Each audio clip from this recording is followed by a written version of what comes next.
होने की बात यहाँ पर ये कह रहे हैं, सिंगापुर से कह रहे हैं। हमारे साथ कई कॉलर जुड़े, हम थोड़ा थोड़ा टाइम सबको देना चाहेंगे, कहेंगे कम शब्दों में अपनी बात को रखें और नया मुद्दा रखें। नमस्कार, बोलिए। हाँ, वंदे मातरम। बोलिए। हाँ, मैं ये कह रहा था कि एक तो ये जो माताएं होती है ना, ये तो सृष्टि की रसियत है। ये तो सृष्टि की रसियत है माताएं तो। ये माताएं तो सृष्टि की रसियत होती है, इनके तो पुरुष के बराबर हो ही नहीं सकती है। ये तो इनका स्थान ही ऊपर है। बिल्कुल, अगले कॉलर से बात करते हैं। नमस्ते। नमस्ते, सुरेश जी बोलिए। सुरेश जी, देखो कितनी शर्म की बात है कि हमारे भारत देश में इस तरह की कानून लाने की जरूरत पड़ रही है। और ये बात बताती है कि हमारे जो नेता है, जो कानून बनाने वाले हैं, वो किस तरह की शिक्षा लेके कानून बनाते हैं।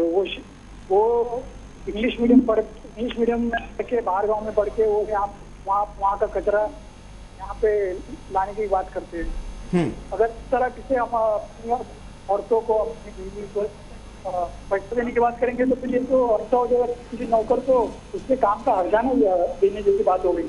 बिल्कुल, अगले कॉलर से बात करते हैं। नमस्कार। हाँ जी, बोलिए। हाँ नमस्कार। हेलो, बोलिए बोलिए। हाँ जी नमस्कार सर, मैं पवन बात कर रहा हूँ। हाँ जी नमस्कार सर, मैं पवन बात कर रहा हूँ नैनीताल से। हाँ, 3 नमस्कार हो गए, बोलिए अभी। हाँ जी, अभी थोड़ी देर पहले मैडम ने कहा था कि कुछ हिस्सा पति अपने लिए निकाल देते हैं और कुछ हिस्सा बीवी को भी मिलना चाहिए। अब पति लाके घर में सब बीवी को ही दे रहे हैं तो उसमें से हिस्सा निकालने की बात कहाँ पर से आ रही है? वो तो खुद उसको पता है कि कहाँ खर्च करना है, उसे कितना अपने लिए रखना है, कितना घर से खर्च करना है।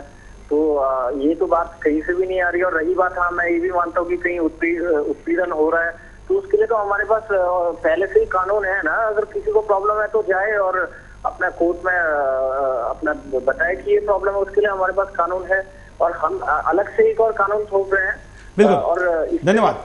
यहाँ ब्रेक में कमलेश जी आप कह रही थी, कुछ स्वीकार रही थी सत्य, जो आप अपना पक्ष रख रही है वो भी जरूर स्क्रीन पर आपको बताना चाहिए। हाँ, ये बहुत सारे कानून हैं हमारे देश में जो महिलाओं और बच्चों के लिए बनाए गए हैं प्रोटेक्शन के लिए। उसका बहुत मिसयूज भी हो रहा है कि बहुत सारी लेडीज आती हैं कि भैया मैं कैसे खर्चा ले सकती हूँ अपने पति से। 125 CRPC में आप चली जाइए, उसमें खर्चा आपको मिल जाएगा, आप कुछ करती ना हो तो मिलेगा।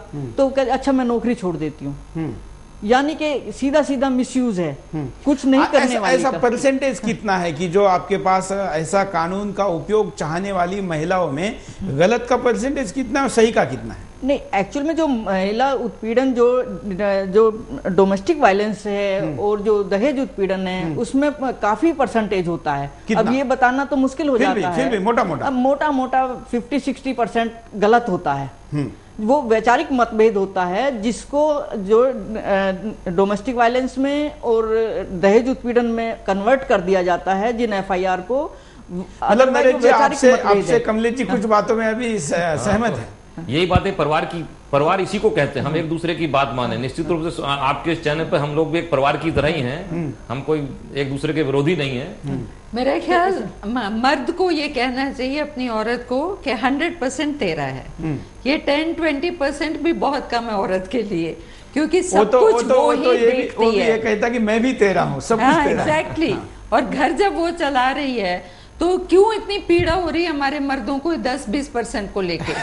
ये मुझे समझ में नहीं आता। वो खुश होकर क्यों नहीं देते हैं अपनी औरतों को? उस कानून बनने के, उसके इम्प्लीमेंट के गलत तरीके से डरा हुआ है समाज। समाज कानून के। और क्या ये कानून से संभव है क्या? ये इसका चर्चा का मुद्दा है।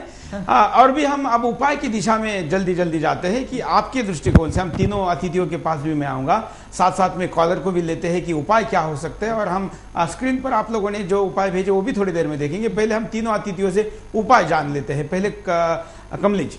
हाँ, इसका ये अच्छा उपाय हो सकता है कि हम लोग जो अच्छे मतलब हमारे सामाजिक ताना बाना, जैसे हमारे मंदिर के पुजारी हैं, हमारे धर्म गुरु हैं और जो हमारे समाज में मौजूद लोग हैं जिनके समान में मान मर्यादा है, उन लोगों के द्वारा ये भाई अपनी पत्नियों को अच्छा आर्थिक जो सहयोग करो, वो अपने हिसाब से जो है आर्थिक जो उनका जैसे भी अपने घर को वो पैसा जिस तरीके से भी चाहे यूज कर सकती हैं, इस तरह की उनकी स्वतंत्रता मन के अंदर रहे। अगर कानून बन जाता है तो उसका मिसयूज होने की संभावना बहुत ज्यादा बढ़ जाती है। कई बार ऐसा होता है कि पति की नौकरी भी छूट जाती है, तो उस परिस्थिति में कानून का डंडा अगर उसके ऊपर रहेगा तो वो 20% या 10% कोई भी परसेंटेज जो फिक्स की जाती है वो उसको देना असंभव है, तो वो कोर्ट कचहरी जाएगी। नेचुरली उससे जो है उसकी जो है एक जो पारिवारिक परिवेश है वो टूटने का डर रहेगा, जो आज भी टूट रहे हैं और बहुत सारे कारणों से टूट रहे हैं कि ठीक है मेरे को जो है बताया गया था कि सॉफ्टवेयर इंजीनियर है और ये निकला ड्राफ्टमैन, तो उससे क्या है कि वो परिस्थितियों में कई बार जो है कि भाई गलत बता दिया गया। वो क्या है, वो भी एक आर्थिक आधार है टूटने का। आर्थिक आधार पर आज भी बहुत सारे परिवार टूट रहे हैं। अगर इस तरीके का 10-20% का जो ये जबरदस्ती वाला, वहां आप देखिए सोशल स्तर जहां पर गिरा हुआ है, जैसे बहुत